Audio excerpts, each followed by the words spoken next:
लेकिन इसका ही एक फैक्टर होता है प्रॉफिटेबिलिटी का, ठीक है। सो अगर सपोज मेरे पास आज 10 लाख रुपए पड़े और I am uh, yes Nikita, some कुछ डाउट है आपके पास? सॉरी, रॉन्गली चालू थी। Okay okay, no problem. हाँ, तो मैं बोल रहा था कि ये एक प्रॉफिटेबिलिटी एक फैक्टर होता है, ठीक है। सपोज मुझे अभी कोको कोला कंपनी में इन्वेस्ट करना है, या फिर सपोज मेरे को टाटा में इन्वेस्ट करना है, या फिर सपोज मेरे को रिलायंस में इन्वेस्ट करना है, तो मैं क्या एनालिसिस करूंगा, मैं इसके ना प्रॉफिटेबिलिटी रेशियोज निकालूंगा, ठीक है। कि सपोज पिछले 5 सालों में कंपनी ने किस तरीके से परफॉर्म किया है, डन। सो पिछले 5 सालों में जो परफॉर्मेंस होगा कंपनी का, ऑब्वियसली देखो हमको ये ट्रेंड पता चलता है कि आज से 5 साल पहले, दैट मीन्स 2015-16 फाइनेंशियल ईयर में रिलायंस कंपनी का प्रॉफिट होगा सपोज से नेट प्रॉफिट आफ्टर टैक्स, हाँ, I am talking about net profit after paying taxes. So net profit after paying taxes was available for distribution, say for example हम लोग 1200 करोड़ का लेते हैं, ठीक है। इतना इतना कम नहीं रहता है ऑब्वियसली, मैं एक अज्यूमिंग फिगर ले रहा हूँ, ठीक है। This is not a definite figure. Suppose एक 1200 करोड़ का एक फिगर है जो हमारा 2015-16 फाइनेंशियल ईयर का नेट प्रॉफिट आफ्टर टैक्स है। फाइनेंशियल ईयर 16-17, 17-18, 18-19, ठीक है, यहाँ पे प्रॉफिट्स बढ़ते जा रहे हैं। और सपोज आज, या फिर बोल सकते हैं कि 2019-20 जो फाइनेंशियल ईयर है, ठीक है, 2019-20 फाइनेंशियल ईयर में यही नेट प्रॉफिट 2100 करोड़ का था। इसका मतलब क्या कि हम लोग लॉन्ग रन एनालिसिस कर रहे हैं, मतलब ये कंपनी पिछले 5 सालों से अगर इसका जो रेट ऑफ ग्रोथ है, जैसे हम लोगों ने अभी ग्रुप पे भी डिस्कस किया था कि हमारा जो जीडीपी का ग्रोथ है, देखो जीडीपी ग्रो कर रहा है, ऐसा नहीं है कि आप लोग ऐसे डरो मत कि हमारा इंडिया ग्रो नहीं कर रहा है। India is growing it's GDP, but the rate at which it's growing it's GDP is lesser than what it was in the earlier years. समझ में आ रहा है तुम लोगों को मैं क्या बोलना चाहता हूँ? कि हम लोग ग्रोथ कर रहे हैं, लेकिन जीडीपी का जो रेट, ग्रोथ रेट है, वो हमारा कम हो गया है, ठीक है। सो इसके लिए जो ग्रोथ रेट है कंपनी का, रिलायंस कंपनी का जो ग्रोथ रेट है, वो हम लोग देखेंगे एक ट्रेंड फॉलो करता है। सपोज फॉर एग्जांपल हम देखते हैं कि 6.78% का अगर ग्रोथ रेट देखते हैं, कि सपोज हर साल 6.78% से वो लोग ग्रो कर रहे हैं, ठीक है। सो हाँ, कि फिर हम लोग डिसाइड करेंगे कि this is the best company to invest in. फिर हम लोग क्या करेंगे, बीइंग क्या बोलते हैं, बीइंग एन एजुकेटेड इन्वेस्टर, मैं क्या करूंगा, मैं मेरी डाइवर्सिफाइड इन्वेस्टमेंट रखूंगा, ठीक है। दैट इज अनदर पार्ट, ठीक है। अभी आपको, आप लोगों को समझ में भी नहीं आएगा ये, बट एक मेन पॉइंट मेरा बोलना क्या था कि लॉन्ग रन ट्रेंड जो होता है वो इस तरीके से वर्कआउट करता है, ठीक है। I hope Rishikesh you have something added, ठीक है, कुछ यस तो सीखने मिला आज, यस सर। ठीक है। चलो, आई होप डाउट क्लियर है। अभी निकिता आपका डाउट लेते हैं। योर डाउट वाज, एक सेकेंड, ठीक है, मैं आपका डाउट यहाँ पे मैंने क्लिक करके रखा हुआ, यस ये है, ठीक है। आई होप ये आपका डाउट है, economic conditions of sections of people, ठीक है। देखो सबसे पहले तो है ना, एक चीज एनालिसिस करो कि हम लोगों ने इसको माइक्रो इकोनॉमिक्स में पढ़ा है, ठीक है। फॉर एग्जाम्पल, अब है ना, आप जितने भी स्टूडेंट्स हैं, ठीक है, सब स्टूडेंट्स में से कुछ लोग सीए कर रहे हैं, ठीक है, कुछ लोग सीएमए कर रहे हैं, कुछ लोग सीएस कर रहे हैं। Obviously you are pertaining to different different professions, these are 3 different professions, ठीक है। सो देखो, अभी सीएस का काम सीएमए वाला नहीं कर सकता, सीएमए वाले का काम सीएस नहीं कर सकता, ठीक है, या फिर सीए वाले का काम कोई और नहीं कर सकता, बिकॉज ऑडिटिंग का जितना भी ऑडिटर जो होता है, he is a certified chartered accountant, correct. So यहाँ पे देखो, कॉस्ट ऑडिटर भी होता है, सेक्रेटरियल ऑडिटर भी होता है।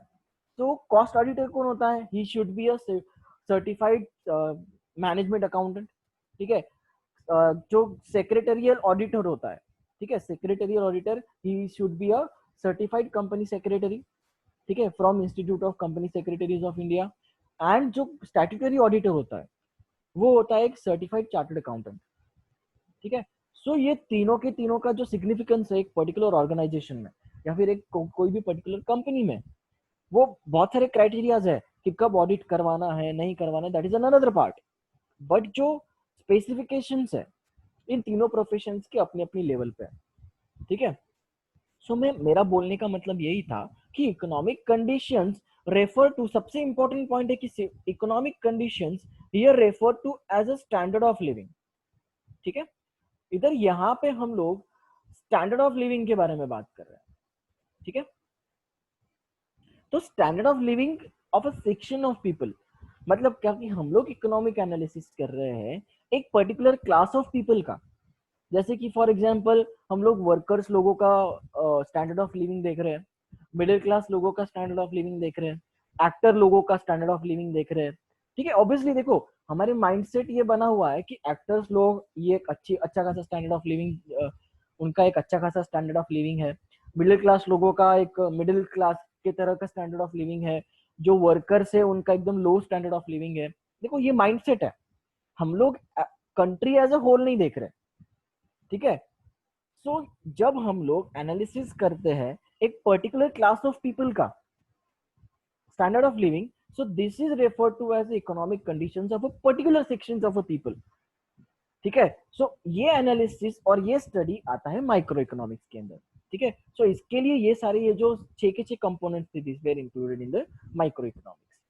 Done Nikita, clear your doubt?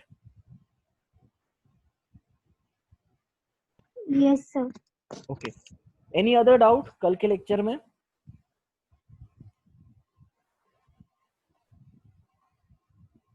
No sir. चलो तो आज का स्टार्ट करते हैं हम लोग। ठीक है, कल का थोड़ा सा रिवाइज कर लेते हैं। ठीक है, मैंने कल के लेक्चर में आपको माइक्रो इकोनॉमिक्स और मैक्रो इकोनॉमिक्स के बारे में थोड़ा सा इंट्रोडक्शन दिया था, उसके कंपोनेंट्स दिए थे। ठीक है, कि बहुत सारे कंपोनेंट्स थे जैसे नेशनल इनकम हो गया।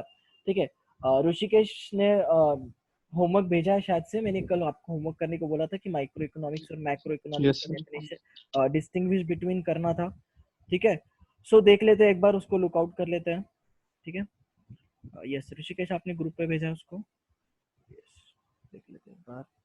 यस ठीक है, तो चलो सिंपल सा डिफरेंशिएशन है। ठीक है, micro economics deals with a particular industry, particular house hold, individual incomes. ठीक है, इंडिविजुअल फर्म्स, कोई भी एक पर्टिकुलर यूनिट के लिए, मतलब सिर्फ एक ही यूनिट का जो स्टडी है that is called as a microeconomics in short. ठीक है, और अगर सपोज हम लोग कंट्री एज अ होल की बात करते हैं, सपोज हम लोग ओवरऑल कंट्री का जीडीपी देखते हैं, ओवरऑल कंट्री का हम लोग नेशनल इनकम देखते हैं, ओवरऑल कंट्री का हम लोग प्राइस लेवल देखते हैं कि इन्फ्लेशन हो रहा है, डिफ्लेशन हो रहा है। उसके बाद में फिस्कल पॉलिसीज देखते हैं। जब हम लोग इकोनॉमिक एनालिसिस करते हैं कि बजट में क्या हमने जितना बजटेड किया था उससे ज्यादा एक्सपेंडिचर हुआ है क्या, या फिर जितना हमने बजट किया था उससे कम एक्सपेंडिचर हुआ है क्या। ठीक है, this all are the components of macro economics. ठीक है, सेकेंड पॉइंट वाज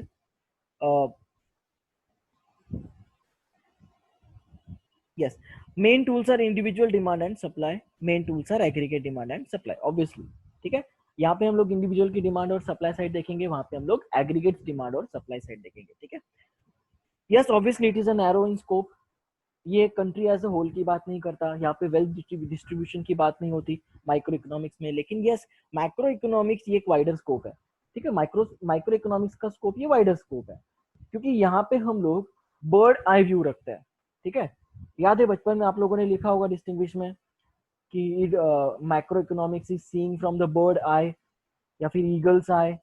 ठीक है, एग्रीगेट्स में देखते हैं हम लोग yes partial equilibrium and general equilibrium. देखो इसको है ना ज्यादा कंफ्यूजन में जाने की जरूरत नहीं है।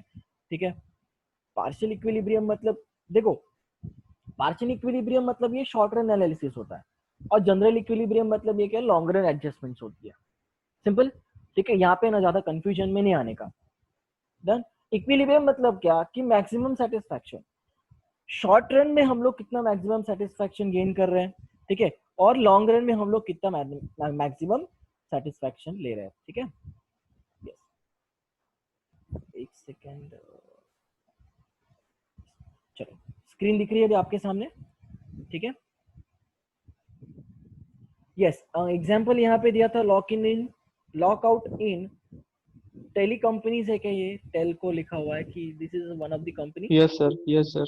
यस यस तो sir. Yes lockout in one of the company. देखो लॉकआउट के ना बहुत सारे रीजंस होते हैं। चलो अभी तो ये corona virus is one of the reason, but lockdown या फिर यस। लॉकआउट का इसके पहले ही कंसेप्ट आ चुका है। अगर सपोज कोई भी इंडस्ट्री अगर बंद पड़ जाती है, जैसे देखो वो लोग तुम लोगों ने ये मूवीज देखी होगी, कालिया, एंड देन वो जो पुरानी मूवीज है ना, तुमको पता होगा कि नहीं पता नहीं मेरे को, लेकिन वो जो पुरानी मूवीज में देखो वो वर्कर्स लोग हल्ला करते थे, ठीक है, जो लेबर यूनियन होते हैं, यस, जो लेबर यूनियन होते हैं ना, वो लोग देखो हल्ला करते हैं, वो बोलते हैं कि हमारी मांगे पूरी करो, ठीक है। So this is known as a lockout. So अगर सपोज पर्टिकुलर इंडस्ट्री में अगर लॉकआउट है, तो this will be included in micro economics, and suppose whole India में अगर लॉकआउट है तो this would be included in the macro economics, क्योंकि lockout in whole country leads to economic conditions of whole country, ठीक है। अगर आपने observe किया होगा तो इसके लिए ही है ना, देखो जो मोदी जी है ना, वो वर्कर्स के बारे में अभी तक उन्होंने कुछ भी बात नहीं की है, ठीक है। क्यों बात नहीं की है? Because he is seeing a country as a whole, ठीक है। He is a prime minister, so obviously he has to see country as a whole, कि इकोनॉमिक कंडीशन क्या है कंट्री की और उसको कैसे सुधारना है, ठीक है। और बाकी जो वर्कर्स पे जो पॉलिटिक्स खेल रहे हैं, वो तो लोकल प्लेयर्स है ही, बहुत सारे लोग हैं, ठीक है। सो ये टॉपिक, चलो अभी पॉलिटिक्स में नहीं घुसते अपन लोग, अपन इकोनॉमिक्स में आ जाते हैं, ठीक है। चलो, सो आई होप यहाँ तक हम लोगों ने कल कंप्लीट किया था, ठीक है। सीएमए का देख लेते हैं। यस, सीएमए का मैंने स्कार्सिटी डेफिनेशन कंप्लीट किया था, सॉरी ग्रोथ डेफिनेशन कंप्लीट किया था। इसमें आई होप किसी को डाउट नहीं है, एक बार फिर से रिवाइज कर लेते हैं। पॉल एस सैमुअल्सन, उसने दी है ग्रोथ की डेफिनेशन, ठीक है। Cost and benefit improving pattern है, ठीक है।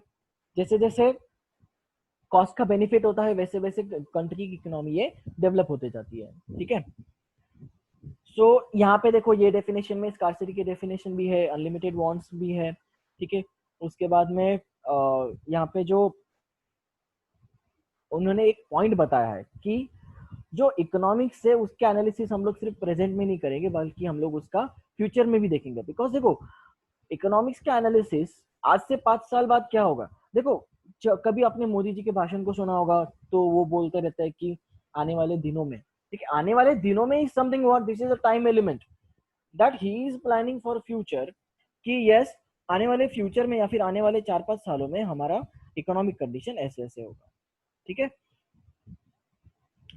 तो बस यही था, ठीक है। टाइम एलिमेंट यहाँ पे इंपॉर्टेंट था ग्रोथ के लिए, बिकॉज देखो ग्रोथ के लिए चाहे वो लाइफ में हो, इकोनॉमिक्स में हो, for growth time time element is very important element, ठीक है। सो आई होप यहाँ तक आप लोगों को अभी समझ में आया होगा, ठीक है। तो आज हम लोग स्टार्ट करते हैं नेक्स्ट पॉइंट, ठीक है। फिर भी किसी को लगता है कुछ डाउट होगा तो बिंदास मेरे को व्हाट्सएप पे पूछ सकते हैं, ठीक है। Nature of business economics, yes, the economic world is extremely complex as there is a lot of interdependence among the decisions and activities of economic entities. Economic theories are hypothecated and simplistic in character as they are based on economic models built on simplifying assumptions. Therefore, usually there is a gap between the proposition of economic theory, ठीक है, proposition of economic theory and happenings in the real economic world, ठीक है, which the managers make decisions. Business economics enables application of economic logic and analytical tools to bridge the gap between theory and practice, ठीक है। yes, in simple words, ये लोग nature of business economics क्या बोल रहे हैं कि देखो जो इकोनॉमिक्स थे ना, उन्होंने किस पर्सपेक्टिव से ये इकोनॉमिक थियरीज बनाई होंगी, कि यस ये पर्सपेक्टिव यही था कि उनका प्रैक्टिकल एप्लीकेबिलिटी होनी चाहिए, ठीक है। फॉर एग्जाम्पल अगर कोई भी एक थियरी है तो उस थियरी का प्रैक्टिकल एप्लीकेशन होना चाहिए। This was the main M of making different different theories. लेकिन हो क्या रहा है, ठीक है, ये तो था कि ये बुकिश नॉलेज है, मतलब क्या कि बुक्स में हमको यही पढ़ाया जा रहा है। प्रपोजिशन ऑफ इकोनॉमिक थियरी मतलब क्या, कि वो लोग इकोनॉमिक थियरी को ऑन पेपर प्रपोज कर रहे हैं, ठीक है। और जो रियल इकोनॉमिक वर्ल्ड है उसकी जो हैपनिंग्स है वो क्या करती है कि it is based on economic logic, ठीक है। और इस तरीके से जो एनालिटिकल टूल्स है वो बढ़ते जाते हैं, ठीक है। फॉर एग्जाम्पल अभी लेते हैं हम लोग, ठीक है। देखो अगर सपोज कोई भी एक इंडस्ट्री है, से फॉर एग्जाम्पल रिलायंस इंडस्ट्रीज है, ठीक है। रिलायंस इंडस्ट्रीज में हो सकता है, पॉसिबिलिटीज है, ठीक है, मैं ये सारी अजम्पशंस ले रहा हूँ कि हो सकता है कि सपोज जो डिमांड की जो थ्योरी है कि as the demand goes up prices falls down, ठीक है, और देखो ये है हमारी एक थियरी, लेकिन व्हाट इफ डिमांड भी बढ़ रही है लेकिन उनकी जो क्वालिटी है वो भी बढ़ रही है, ठीक है, सो क्वालिटी बढ़ने की वजह से उनकी प्राइसेस भी बढ़ रही है, समझ में आ रहा है? सो ये तो लॉ ऑफ डिमांड के अगेंस्ट हो गया ना, बट इन रियलिटी अगर देखा जाए तो it is beneficial for the economic conditions of that particular industry. So बस यही हो रहा है कि यहाँ पे एनालिटिकल टूल्स जो है, मैंने सिर्फ आपको ये एक एस्पेक्ट बताया, इस तरीके से जो एनालिटिकल टूल्स है वो क्या होते हैं कि वो इमर्ज होते जाते हैं, वो इवॉल्व होते जाते हैं, और फिर वो लोग क्या करते हैं कि वो जो गैप है थियरी और प्रैक्टिकल नॉलेज का वो ब्रिज आउट कर लेते हैं, ठीक है। The following points will describe the nature of business economics. Business economics is a science, ठीक है। तो ये सारे पॉइंट्स हैं जो डिस्क्राइब करते हैं कि हाउ बिजनेस इकोनॉमिक्स का नेचर क्या है, ठीक है, कि बिजनेस इकोनॉमिक्स किस टाइप में आता है, ठीक है। सो अलग अलग मेथड्स है, अलग अलग मेथड्स में ये अलग अलग टाइप का एक्सप्लेनेशन दिया हुआ है। सबसे पहले business economics is a science पढ़ते हैं। Science is a systematised body of knowledge which establishes cause and effect relationship, ठीक है। कॉजेस मतलब क्या, सम प्रॉब्लम्स, ठीक है, और इफेक्ट मतलब क्या, उस प्रॉब्लम्स का सॉल्यूशंस, ठीक है। Business economics integrates the tools of decision sciences such as maths, stats, econometrics with economic theories to arrive at a proper appropriate strategies for achieving the goals of the business enterprise. It follows scientific methods and empirically tests the validity of the results, ठीक है। Obviously economic business economics science क्यों है, because देखो science is ये एक systematic body of knowledge है, यहाँ पे सारे के सारे जो प्रॉब्लम्स है वो प्रैक्टिकली सॉल्व किए जाते हैं, ठीक है। मतलब क्या कि सपोज कोई प्रॉब्लम है तो उसका रीजन क्या होगा, ठीक है, और फिर उसके बाद में उसका इफेक्ट क्या होगा, ठीक है। सो देखो इन सेम वे अगर बिजनेस इकोनॉमिक्स को हम लोग साइंस के साथ में अगर कंपेयर करेंगे तो obviously sciences mathematics is involve in economics, ठीक है, statistics is involve in economics, correct. अलग अलग थियरीज है, ऑब्वियसली साइंस में भी अलग अलग थियरीज होती है, डाल्टन थियरी हो गया, ठीक है, एटॉमिक जो डाल्टन एटॉमिक थियरी वगैरह आप लोगों ने पढ़ा होगा, ठीक है। सो उसमें भी थियरीज थी, इसमें भी थियरीज है, demand theory, supply theory, laws है बहुत सारे, ठीक है। सो इन द सेम वे अगर स्ट्रेटेजीज पे हमको अगर अप्रोप्रिएट स्ट्रेटेजीज बनानी है तो we have to follow the theories.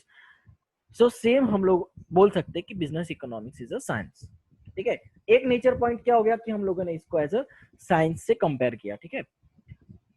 और क्या बोलते हैं कि business economics is based on the micro economics most probably, ठीक है। देखो business economics is based largely on the micro economics, ठीक है। इसका अगर बेस्ट एग्जांपल लेंगे, आप लोगों को एमएसएमईज पता है, माइक्रो स्मॉल मीडियम एंटरप्राइजेस, ठीक है, एमएसएमईडी एक्ट भी है 2009 समथिंग, ठीक है, MSMED micro small medium enterprises development act 2009।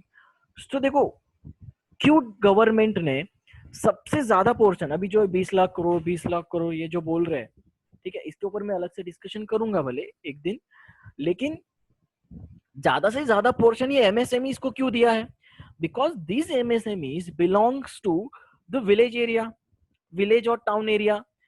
देखो जो कंपनीज होती है, बड़ी बड़ी कंपनीज होती है वो सिटीज में होती है, ठीक है। सो जो विलेज और टाउन एरियाज में होते हैं वो स्मॉल एंटरप्राइजेस होती है। So development of this small enterprise leads to the development of the bigger industry, ठीक है। फॉर एग्जांपल अगर सपोज कोई भी एक स्मॉल एंटरप्राइज होगा जो जो रॉ मटेरियल सप्लाई करता है रिलायंस इंडस्ट्रीज को, ठीक है, रिलायंस इंडस्ट्रीज फॉर एग्जांपल कोई भी एक स्पेयर पार्ट बनाती है मोबाइल का, या फिर सपोज सिम का जो स्पेयर पार्ट है कोई तो ऐसे बनाती है, और यहाँ से स्मॉल इंटरप्राइजेस उसको रॉ मटेरियल सप्लाई करता है। तो दिस मीन्स व्हाट कि जो कंट्री की इकोनॉमी है उसका मेजर पार्ट कौन हैंडल कर रहा है, माइक्रो इकोनॉमिक्स ही हैंडल कर रहा है, ठीक है। बिकॉज छोटे से हम लोग इमर्ज करके फिर बड़े पे जाते हैं, इन सिंपल वर्ड्स, ठीक है।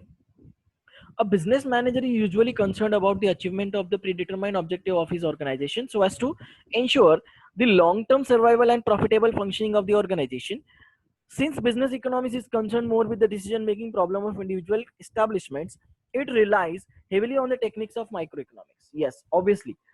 ठीक है, देखो फॉर एग्जाम्पल हम लोग एक एग्जाम्पल लेते हैं. सपोज हम लोगों का जो पिकल मैन्युफैक्चरिंग का इंडस्ट्री था, हम लोगों ने सबने मिलके बनाया था. ठीक है, तो वहां पे हम लोगों को सबसे पहले तो हम लोग ऐसा सोचेंगे क्या कि नहीं यार, हम लोगों ने अगर प्रोडक्शन किया तो ओवरऑल कंट्री की इकोनॉमी को डेवलपमेंट होगा, इसके लिए हम लोगों को ज्यादा से ज्यादा प्रोडक्शन करना है.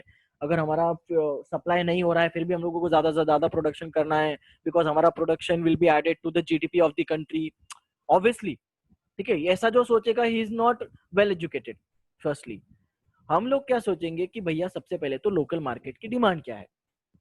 सेकेंड चीज हम लोग सोचेंगे, देखो हम लोग इंडिविजुअल डिमांड देख रहे हैं, इसके लिए this is considered in the micro economics.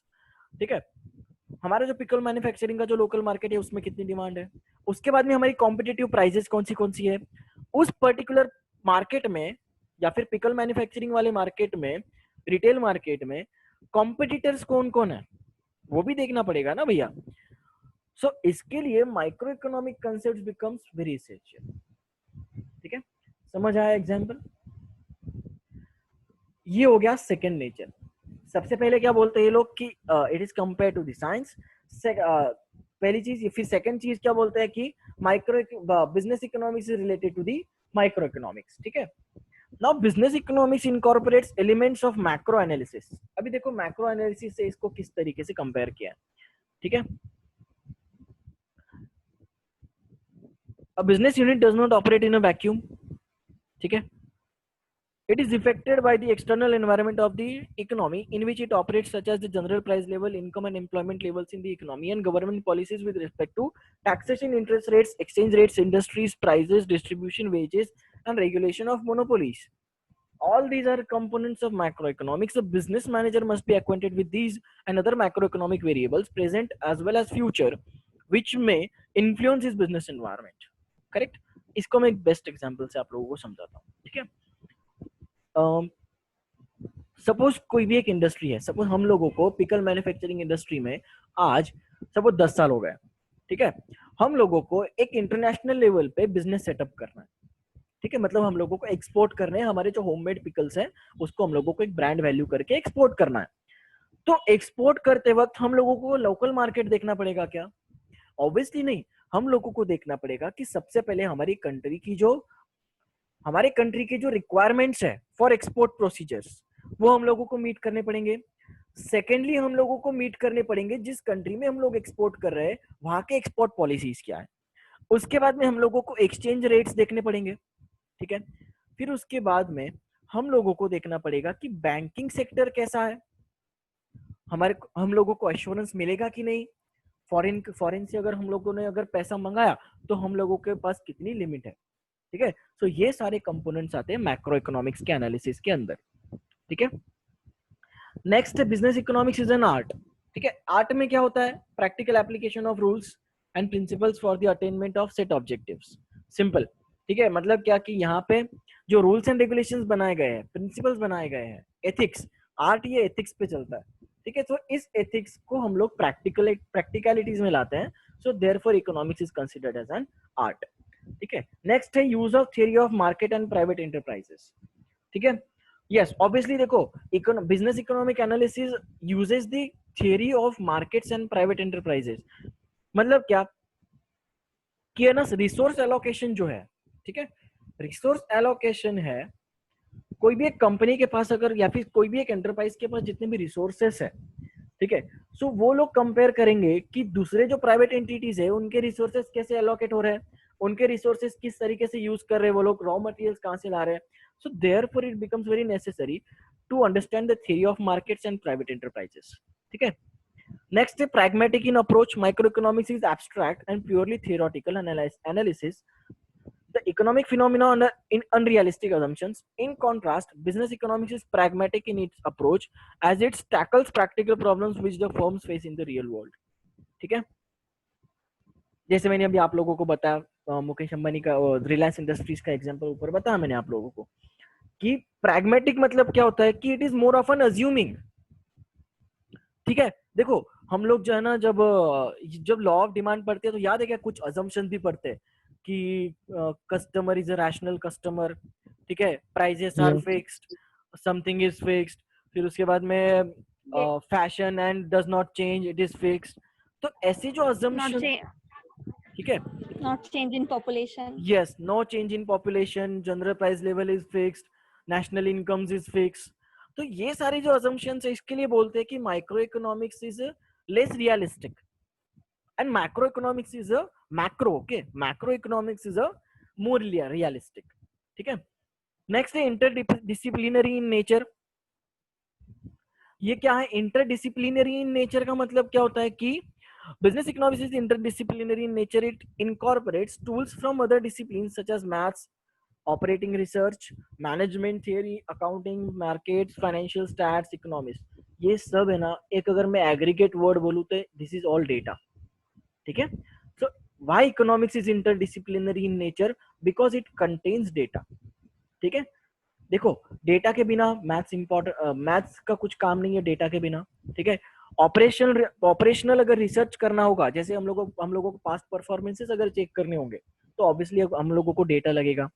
Management theory अगर देखनी होगी कि हमारे जो मैनेजमेंट पॉलिसीज है वो किस थियरीज पे बेस है, उसके लिए भी हम लोगों को डेटा लगेगा। अकाउंटिंग के लिए डेटा लगेगा, मार्केटिंग के लिए डेटा लगेगा, फाइनेंस के लिए डेटा लगेगा। देखो फाइनेंस के लिए हम लोगों को फाइनेंशियल स्टेटमेंट्स लगेंगे। स्टैटिस्टिक्स तो डेटा ही होता है। इकोनोमेट्रिक्स ये क्या होता है कि जैसे हमारा ज्योमेट्रिक होता है, ठीक है, ज्योमेट्रिक इक्वेशंस जो होता है, सो सेम लाइंस में इकोनोमेट्रिक्स क्या होते हैं कि this is a practical applications, ठीक है। इकोनॉमिक एनालिसिस की ये प्रैक्टिकल एप्लीकेशंस होता है, ठीक है। So this is not important for you for now, ठीक है। Next is normative in nature. Economic theory has developed along two lines, ठीक है, positive and normative. This is very important for your MCQs, ठीक है। Examiner का एकदम favourite question है, what do you mean by positive science and what do you mean by positive and normative, ठीक है। देखो पॉजिटिव मींस प्योर साइंस, ठीक है, and normative means normal science, ठीक है। एक काम करते हैं, इसको ना हम लोग इन डिटेल में डिस्कशन करते हैं, ठीक है।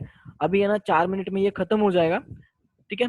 4 मिनट के अंदर 4 मिनट में ये खत्म हो जाएगा। जब हम लोगों का फिर से क्लास शुरू होगा तो हम लोग इसको फिर से डिस्कस करेंगे, डिटेल में डिस्कस करेंगे, ठीक है, because it is important for your MCQs. Done.